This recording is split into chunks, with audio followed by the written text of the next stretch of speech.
नमस्कार दोस्तों, आप सभी लोगों का स्वागत है आपके अपने यूट्यूब चैनल स्मार्ट तैयारी में। दोस्तों हम इस समय क्या पढ़ रहे हैं, साधारण ब्याज पढ़ रहे हैं। उसमें साधारण ब्याज के 5 पार्ट पढ़ चुके हैं। 6वें पार्ट में हम आपको पढ़ाने जा रहे हैं किस्त पर आधारित प्रश्न। ठीक है ना। तो अभी तक अगर आप मेरे चैनल को लाइक एवं सब्सक्राइब नहीं किए हैं तो लाइक सब्सक्राइब एवं शेयर जरूर कर लीजिएगा, क्योंकि मैं आपको वो टॉपिक देता हूँ, मैं वो कॉन्सेप्ट आपको देता हूँ जो एग्ज़ाम में पूर्ण रूप से पूछा ही जाता है। ठीक है ना।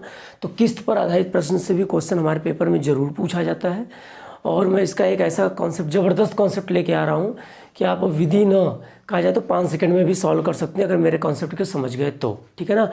तो पहले हम इंस्टॉलमेंट, इसको इंग्लिश में कहते हैं इंस्टॉलमेंट, मतलब पहले हम किस्त बनाना सीखते हैं। ये साधारण ब्याज का किस्त है। सपोज डेट 10% 3 वर्ष का किस्त हम बनाते हैं। तो परसेंटेज मतलब 100, परसेंटेज मतलब हमें कितना लेना है 100। पहले क्या लेना है 100 प्लस क्या परसेंट का दर है 10%, तो 100 में 10 जोड़ दीजिए 110, फिर 110 में फिर यही 10 जोड़ दीजिए 120। देखिए 1 साल 2 साल 3 साल ये किस्त बन गया, इनको जोड़ दीजिए 330 किस्त बनाने आया। फिर देखिए 5% 4 वर्ष की बात कर रहा है, तो पहला क्या मानेंगे 100 प्लस दूसरा क्या होगा 105, दर जोड़ते जाइए, फिर 105 में 5 जोड़िए 110, फिर 110 में 5 जोड़िए 115। ये क्या बन गया हमारा किस्त। सपोज डेट 12% 3 वर्ष की बात कर रहा है, तो पहला क्या मानेंगे 100, दूसरा क्या होगा 12 जोड़ दो 100 में 112, फिर 112 में 12 जोड़ दीजिए 124। ये सब क्या बनते जा रहे हैं किस्त। क्लियर। तो इसका स्क्रीनशॉट ले लीजिए आप। चलिए ठीक, अब आपको किस्त बनाने आ गया। अब सीधे हम प्रॉब्लम पे आते हैं और सॉल्व करते हैं। देखिए क्वेश्चन नंबर फर्स्ट करा 3 वर्ष बाद दे 1092 रुपया बराबर वार्षिक किस्तों में चुकाना है। यदि साधारण ब्याज की दर 12% वार्षिक हो तो प्रत्येक किस्त का मान। तो तुरंत देखिए, ध्यान दीजिए, क्या परसेंट दर है 12%, कै वर्ष 3 वर्ष। तो तुरंत यहाँ पे लिखेंगे 12% का 3 वर्ष के लिए हमें किस्त बनाना है। पहला क्या होगा 100 और दूसरा क्या होगा इसका 100 में 12 जोड़ दीजिए 112, फिर 112 में 12 जोड़ दिए 124। देखिए 1 साल 2 साल 3 साल, इनको जोड़ लीजिए, टोटल कितना हो गया 336। ठीक है ना। तुरंत अमाउंट्स ले लीजिए, जो ब्याज है ना वही 1092 गुणे 100 बटे कितना परसेंटेज है 336% है। क्लियर। फिर से देख लीजिए एक बार, 12% 3 वर्ष की बात कर रहा है, 12% 3 वर्ष की बात कर रहा है। तो पहला परसेंटेज मतलब 100, दूसरा 112, तीसरा 12 में फिर 12, 112 में फिर 12 जोड़ दीजिए 124, तीनों जोड़ दीजिए 336। हम आपको फार्मूला क्या लिखवाए थे, कम अधिक अंतर ब्याज ऋण जो भी दिया हो इंटू 100 अपॉन क्या है 336, जो ये आया है परसेंटेज में है, चूंकि ये क्योंकि ये सब परसेंटेज है 100%, 112, 100 ये। ठीक है ना।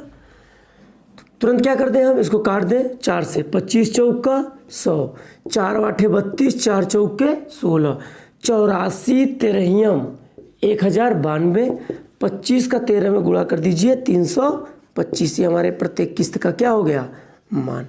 ये हमारा क्या हो गया आंसर। क्लियर। फिर समझ लीजिए एक बार, 3 वर्ष है 12%, 3 वर्ष है 12%। पहला हमने क्या लिया 100 और 100 में फिर दूसरा क्या किया 12 जोड़ दिया 112, 112 में फिर 12 जोड़ दिया 124, टोटल कितना हो गया 336। ठीक है। रुपया कितना दिया है ऋण, बराबर किस्त कितना 1092 रुपया, 1092 गुणे 100 बटे क्या कर दिया 336। इसको सरल कर दिया, ये हमारा क्या आ गया आंसर आ गया। क्लियर। देखिए मैं बहुत अच्छा कॉन्सेप्ट आपको दे रहा हूँ, किस्त आप चुटकियों में सॉल्व कर सकते हैं अगर मेरा कॉन्सेप्ट आप अच्छे से सीख रहे हैं तो। ठीक है ना। चलिए अब आपको हम दूसरा क्वेश्चन बताते हैं। दूसरा क्वेश्चन भी बहुत सिंपल है, बस आपको थोड़ा सा ध्यान देना है। ठीक है ना। साधारण ब्याज की 4% वार्षिक दर से 4 वर्ष बाद, तुरंत लिख लीजिए दूसरे क्वेश्चन की। देखिए बात कर रहा है 4% 4 वर्ष। क्लियर। बाद दे 848 रुपया के ऋण के निपटान हेतु कितना वार्षिक भुगतान करना होगा। क्लियर। तुरंत इस टाइप के लिए हम क्या करेंगे, तुरंत क्या मानेंगे, पहला 100 प्लस दूसरे में 100 में क्या करोगे 4 जोड़ोगे 104, फिर 104 में 4 जोड़ोगे 108 प्लस फिर 108 में 4 जोड़ोगे 112। कब तक ये करोगे? जब तक देखिए 4 वर्ष है ना, तो 4 बार होना चाहिए, 1 2 3 4। अब ये नहीं कि हम आगे 116 कर दें, क्योंकि 5 वर्ष के लिए हो जाएगा। तो 4 वर्ष के लिए आ गया 100, 104, 108, 112। इनको जोड़ दीजिए, जोड़ने पर आ गया 424%, चूँकि सब परसेंटेज में होता है। क्लियर? अब तुरंत आ जाइए, राशि में कितना दे रखा है? 848। तुरंत यहाँ पे लिखिए 848 गुणे 100 बटे 424। 424 दुना के 848। 100 का 2 में गुणा कर दीजिए, 100 दुना के 200। तो प्रत्येक किस्त का मान कितना हो गया? 200। बहुत सिंपल है। फिर समझ लीजिए, 4% 4 वर्ष, 4% 4 वर्ष। पहला 100, चूँकि परसेंटेज 100 होता है, 100। फिर 100 में 4 जोड़ दिया 104, 104 में फिर 4 जोड़ दिया 108, 108 में फिर 4 जोड़ दिया 112। चूँकि 1 साल 2 साल 3 साल 4 साल, देखिए 4 साल के लिए बन गया। इनको जोड़ दीजिए, टोटल कितना आया? 424। ऋण कितना लिया हमने? 848 और गुणे 100 बटे 424, क्योंकि परसेंटेज में है, तो 100 बटे 424 दुना के 848 और 100 दुना के 200। ये हमारा क्या आ गया? आंसर आ गया। क्लियर? अब इसी के अनुसार आप तीसरा क्वेश्चन देख सकते हैं। तीसरा क्वेश्चन देखिए क्या है। तीसरा क्वेश्चन हमसे क्या कह रहा है कि 5 वर्ष बाद दे 3600 रुपया के ऋण के बराबर वार्षिक किस्तों में चुकाना है। यदि ब्याज की दर 10% वार्षिक हो तो प्रत्येक किस्त कितने रुपए की है? चलिए आप लोग सभी लोग बनाइए, हमारे साथ किस्त बनाइए सभी लोग। क्या कहा है हमसे? 6%। क्या कहा है? सॉरी, 5 वर्ष, तीसरा क्वेश्चन। और क्या परसेंट दर है? 10%, 5 वर्ष। तो 10%, 5 वर्ष। पहला साल क्या लेते हैं हम? 100। दूसरा 100 में 10 जोड़ दें 110। फिर 110 में 10 जोड़ दें 120। फिर 120 में 10 जोड़ दें 130। फिर 130 में 10 जोड़ दें 140। अब टोटल इनको ऐड कर लीजिए, 40, 30, 70, 20, 90 और 10, 100 ये हो गया। 100, 200, 300, 400, 500, 500 और 100, टोटल कितना हो गया? 600%। क्लियर? फिर वही अपना काम, कितना का हमने ऋण लिया है? 3600 रुपये का। तुरंत 3600 और गुणे क्या ऊपर लिखते थे? 100 और बटे परसेंटेज कितना है? 600। काट दीजिए, 2 जीरो से 2 जीरो कट गया, 6 छनम 36, यानी कितना आ गया? 600। इसके प्रत्येक किस्त का मान कितना आ गया? 600। देखिए कितना सिंपल है। 5 वर्ष 10%, पहला 100, दूसरा 110, तीसरा 120, चौथा 130, पांचवा 140। देखिए 5 वर्ष के लिए हो गया, 1 2 3 4 5। टोटल कितना आया? 600। राशि ऋण कितना लिया हमने? ऋण हमने कितना लिया है? 3600 का। तो 3600 गुणे 100 बटे 600, ये जो है बस काट दिया। इसका आंसर कितना आ गया? 600। बहुत ही सिंपल है, आसानी से बिल्कुल लगा सकते हैं। ठीक, अब देखिए तीसरे क्वेश्चन में हमने थोड़ा चेंजमेंट, चौथे क्वेश्चन में थोड़ा हमने चेंजमेंट किया है। ठीक है ना? चौथे क्वेश्चन में चेंजमेंट क्या है? बहुत अच्छा क्वेश्चन है, इसको मोस्ट इंपॉर्टेंट लिख लीजिए। और ये एसएससी के लगभग सभी पेपरों में पूछा जा सकता है क्वेश्चन, पूछा भी गया है, पूछा भी जा सकता है। यहाँ देखिए हमने ऋण लिया है, हमने यहाँ पे क्या लिया है? हर जगह पे हमने ऋण दिया है या दे किया है या ऋण का निपटान किया है। लेकिन यहाँ पे हमने क्या किया है? क्या किसी व्यक्ति ने स्टेट बैंक में लगातार 3 वर्षों तक 11% वार्षिक साधारण ब्याज पर प्रत्येक वर्ष के प्रारंभ में एक निश्चित धनराशि जमा की। यदि 3 वर्ष बाद उसके बैंक खाते में 15,600 हो गया, 15,006 रुपया हो, तो ज्ञात कीजिए कि प्रति वर्ष उसने कितना धन जमा किया या जमा किया। निपटान नहीं कर रहा है। सबसे बड़ी बात है ये कि देखिए 11% का दर लगा हुआ है और कई वर्ष बाद 3 वर्ष तक 11% का दर देने के बाद उसको राशि इतना मिला। ठीक है ना?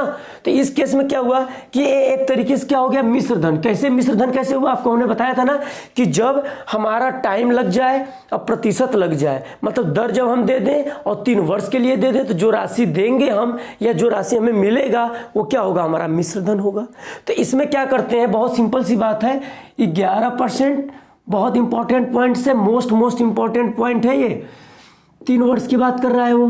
तो हम इसमें क्या करते थे, जो 100 लेते थे अब 100 नहीं लेंगे, क्योंकि यहाँ पे मूलधन की बात नहीं हो रही है, ठीक है ना। तो सीधे हम क्या करेंगे, 100 में 11 जोड़ देंगे, 111 पहले वर्ष का, दूसरे वर्ष का 111 में फिर 11 जोड़िए 122, फिर तीसरे वर्ष में 122 में फिर 11 जोड़िए 133। फिर समझ लीजिए क्वेश्चन फिर से मैं पढ़ दे रहा हूँ। किसी व्यक्ति ने स्टेट बैंक में लगातार 3 वर्ष तक 11% वार्षिक साधारण ब्याज पर प्रत्येक वर्ष के प्रारंभ में एक निश्चित धनराशि जमा की है। ये ऋण का भुगतान नहीं कर रहा है, जमा की। यदि 3 वर्ष बाद उसके खाते में 15,006 रुपया हो तो ज्ञात कीजिए कि प्रति वर्ष उसने कितना धन जमा किया था। मतलब उसने जमा किया तो 15,006 रुपये उसके अकाउंट में थे, तो बताइए कि अब कितना रुपया उसने प्रति वर्ष जमा किया। यानी तो हम तुरंत क्या कर दिए, इस केस में से 100 घटा देते हैं, मतलब 100 से हमें कोई मतलब नहीं है, क्योंकि यहाँ पे हम दे नहीं कर रहे हैं कहीं भी। यहाँ पे हम क्या कर रहे थे, दे रहे थे, और यहाँ हम जमा कर रहे हैं, तो हमारा 100% से कोई मतलब नहीं है, मतलब मूलधन यहाँ पर हमें नहीं पता है, ठीक है। तो ये मेरा कितना हो जाएगा, जोड़ लीजिए, 3 2 5, 5 और 1 6 हो गया, ठीक है। और 3 2 5 और 1 6 हो गया, मतलब 666 हो गया। और 666 हो गया, इसका मतलब क्या हुआ कि 666% हो गया। अब मेरे पास क्या दे रखा है, आप देख रहे होंगे कि मेरे पास जो 666 रुपया दे रखा है, इसमें मुझे क्या कर कि 666 रुपया जो दिया हुआ है हमें, अभी मेरा क्या आ गया, प्रतिशत आ गया। 666 रुपया मेरा क्या आया, प्रतिशत आया। मेरे पास राशि कितनी है, 15,006 रुपया है। 15,006 गुणे 100 बटे हम कितना लिख दें, 666, ठीक है ना। तो इसको हम क्या करें, कैंसिल आउट करें। लगभग इसको काटने के बाद आप इसको कैंसिल आउट कर लीजिएगा। लगभग एक जाएगा, एक 4 कितना जाएगा, लगभग 41.1 समथिंग जाएगा, ठीक है ना। जब इसका इसमें गुणा कर देंगे तो लगभग 4100 इसका क्या आ जाएगा, ब्याज आ जाएगा। क्या आ जाएगा, ब्याज आ जाएगा। मतलब कि जो हम प्रत्येक वर्ष जो हमने राशि दिया है वो कितना दिया है, 4100 रुपया हमने प्रत्येक वर्ष राशि दिया है। क्लियर, ये आपको समझ में आ गया कि मैंने ऐसा क्यों कॉन्सेप्ट कराया, क्योंकि हम जमा कर रहे हैं, ठीक है। चलिए, तो एक काम करिए कि अब यहाँ पे मैं कुछ क्वेश्चन बना दे रहा हूँ, उस क्वेश्चंस को आपको सॉल्व करने हैं कि क्वेश्चन कैसे होंगे, ठीक है। या तो मैं आपको अगले वीडियो में इसका क्वेश्चन आपको देता हूँ कि अगले वीडियो में इसके क्वेश्चन हम आपसे करवाएंगे, इसके क्वेश्चन कैसे होते हैं, ठीक है ना। अगर हमारी वीडियो अच्छी लगी हो, लाइक सब्सक्राइब शेयर जरूर करना। धन्यवाद।